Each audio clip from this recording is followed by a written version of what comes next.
Welcome to the A.Little.Mental podcast, the place where you can find credible information, resources, and community to help you reach wellness a little mental at a time. I'm your host and founder, Morgan Reed, and I'm so glad you're here. Let's get into it. On today's episode, we are going to be talking to Ryan McMillian. Ryan McMillian is a licensed marriage and family therapist with a private telehealth practice in King of Prussia, Pennsylvania. He has trained and educated budding therapists as a lecturer and supervisor. Additionally, Ryan also serves underrepresented individuals at Princeton Theological Seminary and Villanova University. Ryan speaks nationally on an array of topics, from mental health in the workplace or spiritual setting, to the importance of self-care, to emotional intelligence. He has presented for Division I sports teams, Fortune 500 companies, churches, and synagogues. His work and research in these areas has helped leaders and executives connect more with their employees and their families, according to self-reports. Formerly a Division I athlete at Michigan State University, Ryan also works and trains with youth on a volunteer basis. Ryan, thank you so much for being here today. I'm so excited for this conversation. I'm really excited because I think each of the pieces that we're going to be kind of circulating around, you have a unique perspective and participation in each of them. So kind of just jumping right into it, circling around like the gym and exercise, spirituality and friendships and relationships, and how a lot of people tend to lean and try to substitute those things as therapy. So can you kind of just break down why those things shouldn't be considered therapy, or why people oftentimes compare them to therapy, what those kind of differences are? Absolutely. So first, thanks for having me on the show. It's a pleasure to be here with you today. I really appreciate what you're doing with this program. And just jumping right into your question, one of the reasons why people do it, I'll start with that first, is in certain settings, in particular, like religious circles, you sort of learn that the spiritual guide or leader is the person that you go to for different problems and things that might come up, where you have established people in that particular environment that you go to. And so, at least in my church experience, I'm a person that comes from a Christian faith background. In my church experience, you would hear the journey of people who are struggling, and there's this reliance on prayer or God or waking up early to pray and doing different things, and that helped them through the difficult situation. And so it's embedded in the culture. I think for a long time, there may have been this perception about psychology or therapy that if you went to therapy, then you weren't as spiritual as you needed to be. And that's changing, but it's a slow change. It's a very gradual change. And so that's one aspect of it. And from my perspective, working as a chaplain in my history, there are a number of people from different faith backgrounds who have a very similar story where it's hard to make that connection because they're relying on their spiritual resources. There's also a stigma, even though in the last, I would say maybe 5 to 10, 20 years, we've been talking about mental health a lot more than we have years prior. There's still a stigma there that people are concerned about. They're afraid to be judged. They have this idea that if they go to therapy, then it indicates that they are crazy or there's something wrong with them. And I think that perception about what therapy is and what it does drives people away from therapy. And therefore, they're looking for anything that they can do on their own before they go to therapy. Lastly, if you're a person that's used to doing everything on your own anyway, you, from a maybe more of a role perspective, like this is the role that you always played in your life where you take care of everybody else, nobody's really caring for you in that regard, it's hard for you to express needs. And so suddenly you're not going to just say like, oh, let me take care of myself, because that's not the role that you're accustomed to being in. And so it's a bit layered, but those are three reasons I think people choose other options before they might. And embedded in that is the idea that you're weak. You go to like express your feelings, or if you go to therapy and you do those different things, if you need help, you're weak. And so that's there too, where people actually have family members like, why you go to therapy?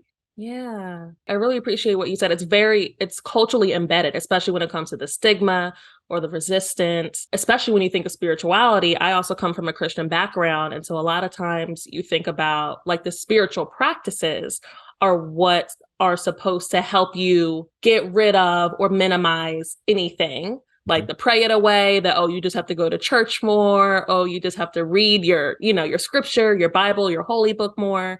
How do you address at least that particular resistance? Is there a way to address it? Is there a way to integrate it? Has there been somebody who has come to you in therapy and has been strongly spiritual and been resistant to that therapeutic process? I think people, generally speaking, are resistant when they come into therapy, even though they come into it. So resistance is a part of the therapy. And so I just see spirituality or struggling with needing help, whatever it might be, as part of the process. And so, yes, to answer your question, people have come in and found it very new. It's an adjustment for them to be in that space and are concerned. Now, there's some comfort that they have because I have a Master of Divinity. Mm. And so they have some comfort, like you understand the language, you know, the environment, you get the culture. And so there may be some openness to where they are. Mm-hmm. And some people have had very negative experiences with therapists where there was not that openness to their spiritual background. And so I see resistance as a part of therapy. I would love if you could go more into that about resistance being a part of therapy. Is it all the way through therapy? Is it when you start that you just anticipate somebody coming into therapy with that? And how do you build that dynamic, right? Because we talk a lot about the dynamic between a therapist and a client, and how if you can already anticipate them coming with a level of resistance, whether conscious of it or not, how do you navigate that while also trying to build that rapport? It's a good question because I do anticipate or normalize resistance in therapy because in my mind, if the person understood, where they wanted to be and could get there, they probably wouldn't be coming in, right? There's something that's in the way when they came in. So they're saying like, hey, I'm struggling with this. So when they come, I expect them to have things, barriers, blocks in the way to get, to where they want to be, much of that being internal. There's some type of conflict that's going on internally where the very thing they want to do, they find it very hard to do. And they're a part of what's making it hard, right? It might be the knowledge that they have. It could be the spiritual background. It can be the judgment of other people. It's how will people perceive me if I do that? Will I lose my identity? It's all types of conflicts, internal conflicts that they might face. And so a part of it is building a rapport with them and starting off with like validating and understanding before you challenge a person. And I've found that the more I can validate a person, the more open they are to different perspectives and understandings, and then to frame it around what they want to do, right? So it may not come across so much as a challenge as much as it is like, hey, here's an opening for you to do the thing that you want to do, and reminding them of their strengths.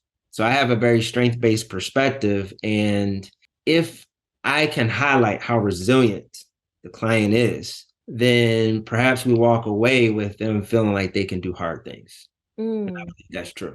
I think that's really important. And that's one of the things that I really appreciated about my training as a counselor was that strength-based emphasis. And I really like what you said about, you start out really trying to validate that person's existence, that person's circumstance, and the resistance in and of itself. Like even normalizing that, like there's going to be hard things that you're going to have to do in this space and outside of this space. And you're already working on it, and you are building the strengths you already have to overcome it and get to the place that you originally said you wanted to be. So I really appreciate that validation, that exploration of those strengths and, reminding them of why they're doing this. Yeah, it's hard, but this is the goal that you're trying to get to. This is the goal I'm trying to help you get to. And I think that's so important, especially when you're trying to build rapport in the therapeutic space, especially with somebody who might see it more stigmatized or who might not recognize all the intricacies that come with going through the therapeutic process. And so I'm curious about how you end up integrating some of these other aspects, right? Like if we shift from even spirituality to something like relationships, right? Like relationships and friendships, and a lot of people use their support system as their emotional support, which is typically what we do encourage, but there's a difference in talking to your friends and talking to a licensed therapist. Would love to know about how you interact with that, especially again with your background in marriage and family therapy, and how you integrate that in the variety of clients that you see. Yeah. So one is, and I just want to make sure that I'm answering the question well. Sure. Question is that, like, how do I encourage people to use their relationships? Hmm. Generally speaking, in my work, I work with a lot of people who are like the person, the go-to person. And so a lot of that work is around helping that person open up about what they need with those family members, or establishing appropriate boundaries with family members, or being able to be more vulnerable with family members. And so I'm encouraging them to do something very different in those relationships than they have before. The people that I generally work with feel like they can't go to anybody and Mm-hmm. talk to them about it because everybody goes to them. And so it's a very unique set group of people who are strong in other people's eyes, and they fear that if I express where I am, one, you're not going to have the resources or ability to support and help me. So what's the point? And the other is that if I do it, you might see me differently. And so I spend a lot of time encouraging them to balance out that relationship so that they aren't the person who is like the responsible one or the strong. You don't have to be limited in who you can be in your relationship. And I encourage them to be a bit more layered and to Mm-hmm. discover where the relationship can go if they do something different. I think that's really powerful for folk. Like you said, I think that that unique type of person that you work with is the person that people rely on. They are the support system, or at least one of the most crucial or critical people within somebody else's support system. And having to almost, like you said, flip the script and saying, like, that's actually not the most healthy thing for you. What does it look like for you to explore where to find support, or how to hold boundaries when you do give support? And that's a really, that oftentimes that comes through the family systems, which are deeply, deeply ingrained, again, Mhm. culturally, in terms of how people are raised. How do you help people resolve that reassessment of their boundary? Because I think a lot of times that can come with guilt, that can come with shame, that can come with, that going in on themselves in terms of how they see themselves in those relationships. It's a long process. So how do you help support them in your role as a therapist while they are shifting or trying and attempting to shift their relationships and their position as a support system with other people? From a faith perspective, I would share with the client, if they come from a Christian background, that the greatest commandment is to love God, Mm-hmm. others, and self, right? Like, you're included. And so we unpack the double standard. Like, why is there a double standard if you're one of the people that you should love? What makes it hard to include you within your own framework, right? Like, this is what your spiritual support background says. And I'm trying to understand why there's a greater focus on giving than receiving. And then I might also highlight the importance of receiving based in their own framework, because there is a greater emphasis on giving in a lot of religious traditions. But if there's an emphasis on giving, it means somebody receiving something, right? Mm-hmm. Somewhere. Mm-hmm. If you're giving, you get a turn. And I think it translates the same way, just in different language with people outside of those spaces. That what does it look like to include you and not have that double standard? Well, a lot of people say, oh, I would feel selfish. That sounds selfish, what you're talking about right now. And I don't want to be that person. And I see it as self-care, right? Mm-hmm. Because you can give more to a relationship when you're full. You give less to a relationship when you're empty. And so striking a balance makes you more effective in your relationships. You can also add in airplane examples. Put on your mask first before you put on everybody. You can get into the airplane and all that kind of stuff, but I think people get it theoretically. It's in practice where it's difficult. It's like, I get it. I should put on my mask. I don't want to die helping other people, right? At the same time, there's this fear that if I do that, am I going to get the reception that I need when I do it? Or am I Mm, going to feel like a burden? mm. And that's the piece that we really work through in therapy, is helping them to see themselves as worthy of that love, support too. I often frame it as like the gift of your need. You are giving people the gift of your need. The gift of your need. Can you expand more on that? I know you were talking more about, what that can look like and how you frame it, but can you explain more and walk that out a bit more, like the gift of your need to somebody else? Absolutely, absolutely. When I say the gift of your need, what I mean is that when you express needs to them, it shifts the relationship and says that they can do something for you. That you're not this island that needs to do everything on your own to yourself, but they could actually have a role in your life and contribute something to you. A lot of people wonder in my own life, I recognize that people will offer to do things to me and I'll decline. I'm good. I can figure it out. I got it. I don't need your help. I'd rather do it myself. It'll go easier that way, right? I have all these ideas. Just stay put. If everybody just stay put I'm and going I to do stay me, where I said that you were going to be, right, and I could control all the mechanisms. That's I got to got be it. better than you just moving on your own. Right. I got it. You're gonna help me, then I'm gonna end up helping you somehow, right? And then somehow like this help transfer that's going on. When I need something, I don't feel like that. Just stay where you are. And in essence, what I realized is that I wasn't giving people opportunities to help me. And they felt it in our relationship. They Mm. would say, I feel like you're my best friend, but I'm not yours. Or like you show up for me, but I never get to show up for you. I don't even know what's going on with you. I said, I know. It's the reality, right? Like, Because I did this you also on don't purpose. ask, maybe, but I Right. know, I know, I know. Let's just keep it that way. We're good.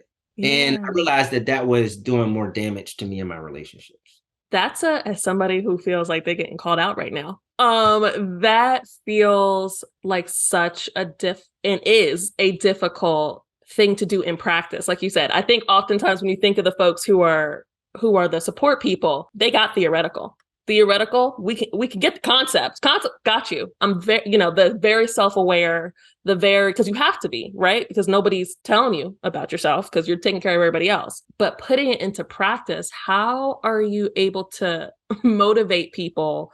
How do you get folks to stay accountable for actually putting these theoretical situations, these theoretical things that they're saying intellectually, like, yeah, that makes sense. How do you actually get them to do it? Because knowing it and doing it are two very different things. And I think that, in therapy, sometimes a lot of us are nervous about going in a circle of like just talking about the same thing and either not going anywhere or not progressing. So, how do you help your clients progress and get to that action stage? One way to approach it is to start with like very small with what they can do. Okay, let's start with the person that you can trust, that you haven't really opened up to. Let's start with them where you almost know that they would give you the reception that you look. Let's start with that relationship. You don't have to do it everywhere. Let's just start in a place where you can find the most safety. Let's start with something that you know you can do so that we can generate some momentum. Because once we have that momentum, we can build off of it. Another motivation for change is the recognition that what you're doing right now is not working.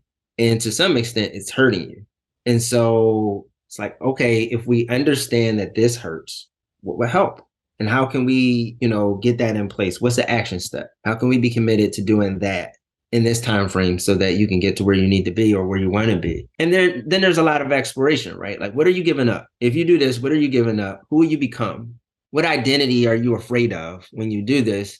And just to say it out loud and to confront the fear is helpful. But then we tap into the courage. Because a lot of people think like, oh, I'm gonna do this when I stop feeling X or when I stop feeling this or when this goes away. And in many cases, you might do it scared.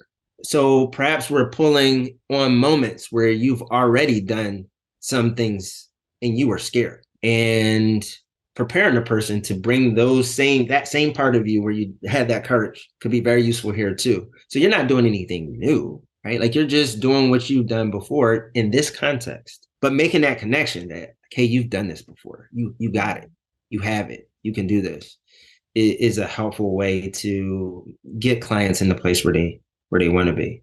Yeah, I think that's great. I think, like you said, starting small, recognizing like what's kind of like the confirmation bias here. Where can we get like a safe, a safe jump, and then starting to broaden it. And I really appreciate you naming, like, it's courage. It's not lack of fear, it's despite it. And that I think is so critical when it comes to progression in therapy and life in general. But I think specifically when you're working on yourself in the therapeutic sense, there's not always going to be this magic moment where like the feeling or the occurrence is going to go away. And I think, like you said, a lot of times when you're dealing with deeply embedded relationships and dynamics and thought processes, it's not all going to go away just because you keep talking about it. You're going to have to do something scared. And like you said, talking about that, exploring it, absolutely, to help prepare yourself for when you do it scared. But we're not going to keep talking as if you may get to a point where you're no longer going to be scared, because we don't know if that will ever come, while also being that support system. Like, you are here, we are here, we're working through it. You might have to do something that you've never done before or that you didn't even realize you have already been doing, and just strengthen that and keep doing it or up the frequency of it to get it into a practice. Because I think that's the other part when it comes to establishing boundaries and recognizing how to take care of yourself. Like, that's self-care. That's, self-care isn't all bubble baths and face masks. It's doing these hard line setting, boundary enforcing things that don't feel good, but make you better and make your life better and give you a higher level of well-being, because you're putting yourself, like you said, you're putting yourself first and leaning back into the spirituality piece. You're actually doing what you're supposed to do, which is taking care of yourself, your spirit, your being, to be a better representation of whatever force you believe in, to better whatever you need to on this earth to move forward. As we talk about self-care and we talk about spirituality, we talked about relationships and how to maneuver those conversations with folks and with clients. I'm curious about how you feel between the relationship of therapy and exercise, right? Because exercise, I think, is a really big, it has a lot of different aspects, right? We could talk about like athletes, and we can also talk about everyday folks who are just going to the gym, and we could talk about folks who don't do any of that. But how exercise and activity can help or even hinder the work that you're doing on yourself in therapy, or how people can mistake going to the gym as enough. Yeah. So one of the key words from your question in the beginning was the word substitute. Is that people substitute, the gym in place of therapy. And while the gym is actually pretty helpful for depression and anxiety, and, you get those endorphins going, and there is a lot of research that supports that it reduces those symptoms. It doesn't address the symptoms, though. And so for those who say, well, I'm just going to go to the gym, sometimes the gym can be a distraction from what you're going through, and it doesn't help you to address what you're going through. And if it is a distraction, then I would suggest that maybe it's not the resource that you totally need it to be, that you need something else in conjunction with it. It's helpful to take your mind off of things. It's also helpful to confront those things that are really coming up in your mind on a pretty consistent basis, particularly if you're ruminating. And so the gym is a resource that a therapist might actually recommend, but the gym is not a cure for what you are experiencing and or going through. So there's no doubt that it helps. It helps just like medication helps. But when you go to a psychiatrist, the psychiatrist in most cases is going to say, at least in my experience, that do you have a therapist? Are you working with somebody? Because a lot of psychiatrists will not just prescribe medication unless and that might be more agency me. When I was in agency, they wouldn't, I don't know what they do in private practice, but a lot of the psychiatrists, at least that I work with, you need to be working with a therapist if I'm prescribing medication, because it's in conjunction that helps. Yeah, the complement, right? It's Right. it's the holistic part of a treatment plan. And I think that's some people just hone in on one aspect or one or two aspects of what a treatment plan can look like. But before we kind of go more into that, could you just describe what ruminating means? Absolutely. So if you have a certain thought consistently to the point where it becomes an impairment, where it makes it very hard for you to go to sleep or to stay focused or to do your normal day-to-day tasks, because you're constantly thinking about this particular thought, and it can show up in so many different ways. It can show up as like what if worst case scenarios. It can show up as thinking of things through the negative.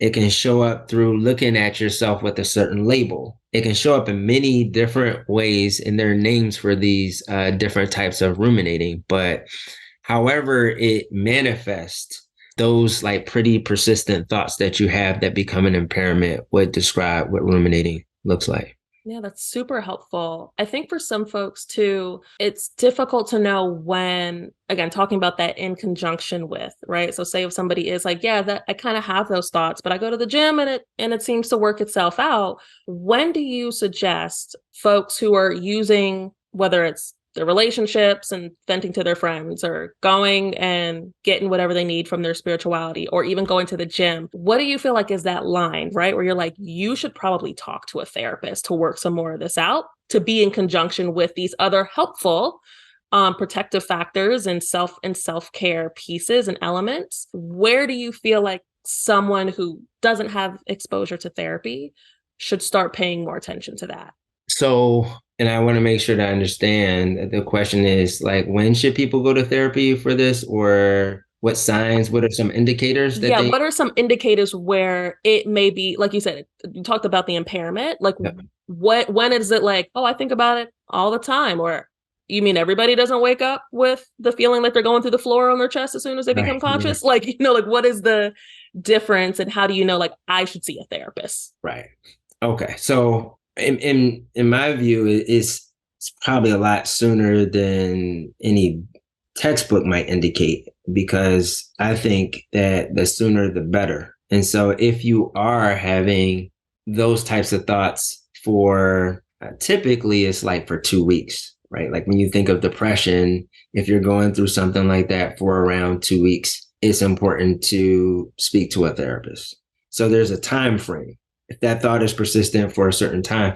And keep in mind that therapy can be a bridge. It's to get you from one place to another, and that's it. And so you may not need to come in for whatever amount of time. It may just be a few sessions that you need to explore something with a therapist, and it just gets you there. And so that time frame matters. If you notice that you are less and less the person that you're used to being, then you want to explore with a therapist.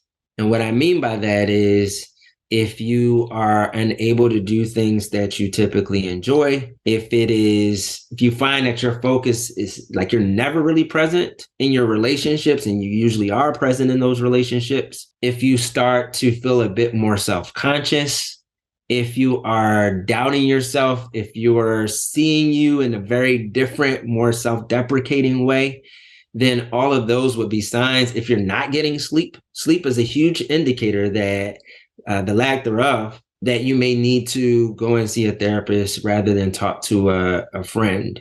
But if we just talk about friendship relationships, I would suggest that you see a therapist before your friends indicate that they feel overwhelmed from those types of calls. And, just explore it with someone who won't judge you and who understands and knows how to work with those types of thoughts and conversations. I think that's really, really helpful for folks, especially when you name like 2 weeks is like a time, it's a solid, solid time frame. And it's definitely the starting marker for a lot of different things that are evaluated in mental health. So I think that's going to be super helpful for folks. And also naming the sooner the better. And don't wait until the loved one tells you that they're overwhelmed by what you're saying. If you feel like you are going to the same person about the same thing, or you feel like it, or you keep naming that something's very heavy, that might be time for you to go see a professional who is able to help you process and manage what comes up due to that. Is there, as we're kind of coming to a close, is there anything else you feel like folks should know when it comes to interacting with exercise, with spirituality, with relationships and therapy, and how best to maximize those relationships? I'll answer that question through more of a personal story and journey, Please. perhaps. it'll be a bit all encompassing in terms of everything that we talked about today. In that while a therapist, I remember going through a point in my life where one of the jobs I had, my supervisor asked me the question if I still work there, which is a pretty interesting question to get from your supervisor because it indicates that you aren't really present. It's conditional. Yeah. It's a very interesting question. And it was so interesting that I almost found myself like trying to convince the supervisor that you should really get rid of me. Mm. You should get rid of me now because whether I'm here physically, I know I'm not mentally. And this wasn't like therapy. I was in a different job and I just was not there. And I did all the things I needed to do. I was praying. I sought out my spiritual resources. There were barriers to everything that I would typically. I'm a former athlete, and so like working out, but there was a barrier with working out. I had injuries, and so I couldn't work out, and so it's like, Dad, I can't do that. I went to my spiritual resources, and I was a little frustrated with how things were, and so I was like, I don't feel like doing that. I tried that, and I'm still here, right? Which is real. I love God, but Yeah. I'm here. Yeah. I don't want to be here, and so I don't know if I feel like talking to you right now. Hmm. You know what I mean? And so Hmm. there were so many different, and I was a therapist, and I listened to myself one day talking to someone. And I was like, you don't do any of that, none of it, right? You're not doing any of it, and same level of resistance, right? Like I was resistant to it. I signed up to go to a therapist. You may not always get the right person initially.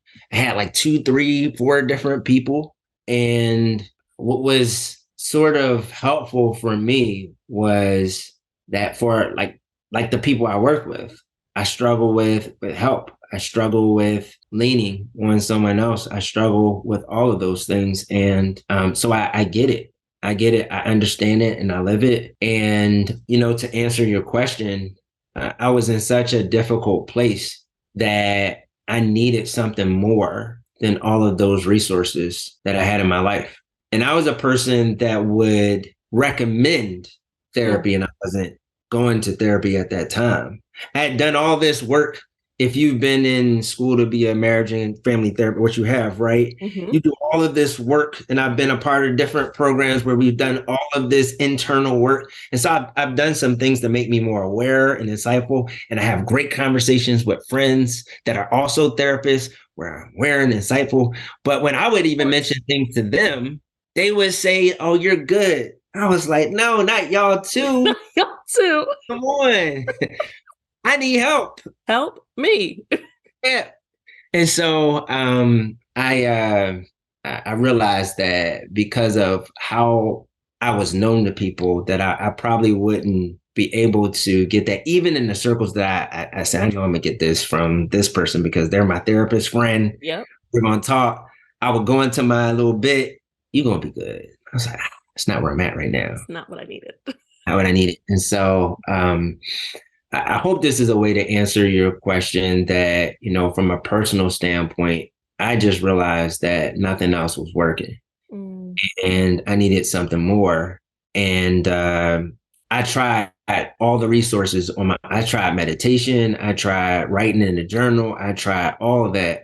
Anything that you could do before you went to a therapist, I tried it and it just didn't work for me, not as a standalone. And so once I went to a therapist and I felt heard and understood, that's where things sort of shifted for me because to some extent, that's what I was missing. Ooh, that is a really powerful story, Ryan. And I think it's powerful. I think it's like the perfect story if there was one. I think for all of these things, right? Because like you said, I tried everything to not go to therapy. I did literally everything except therapy at first. And it really is a lot of times when I talk about like the mental wellness journey, I really do emphasize that it's a journey, right? Because there's so many different things that you can do. And I think it's still great that you tried all those things and you reached out to people who you thought would give you what you needed and you still didn't get it. But that all took time. Like that all didn't happen in a couple days. That took time. That took reevaluation. That took recognition that you needed more help. And even as somebody who is trained and all that, even as somebody who had the circle you would think would be the ones to tell you. And like you said, even as somebody who is the person who does it all for other people, and it circles back to what you said earlier, which is a lot of times people do things that they can do by themselves. So I can meditate on my own. Mm-hmm. I could talk to God right now if I wanted to. I could slip into church, slip out. I could slip into the gym, slip out. I can do these certain things, or I can talk to my friends in a certain way where they may not even understand fully what I'm talking about. But I really, really appreciated that when you named when you started therapy, you felt heard and that you felt validated. And that is the most important thing when it comes to therapy, to interacting with a therapist, is that you feel heard, is that you feel validated. That's what you're supposed to feel. This was maybe like the question that I asked myself, which was important to me. It's like, what severe moment are you waiting for to go to therapy? Right? Like, how bad does it have to get? And I likened it to my physical journey because I could be in pain, and I had kidney stones, for example, right? And I was just sitting there in pain for hours. My wife said, why don't you call? Why don't you go to the doctor? Why don't you do this? I said, well, let me just see. I think I got it. I think I'll be all right.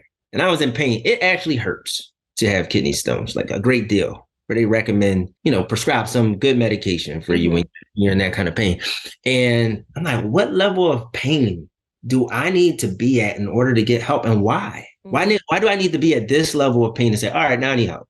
And I think just the way in which I was thinking about it when I just had that moment of like, why do you need to be in so much pain in order to have help? Why do you have to be physically unable to do it yourself in order to have help? You can be able to do things for you and get help at the same time, and that's okay.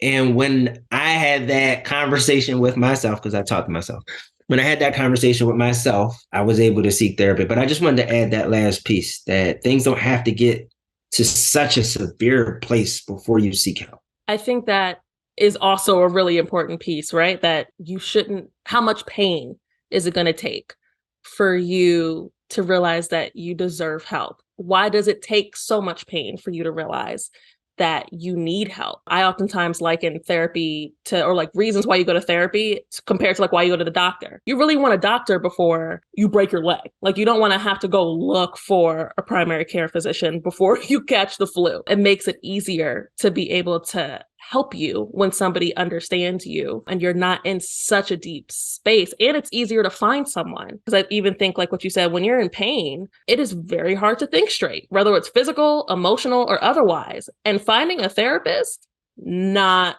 the cleanest or quickest process by any means. So I think it's super important for folks to hear that from a therapist. You deserve help. You deserve help when you realize you need help. You don't have to be incapacitated before you deserve help. And I think that's super, super important.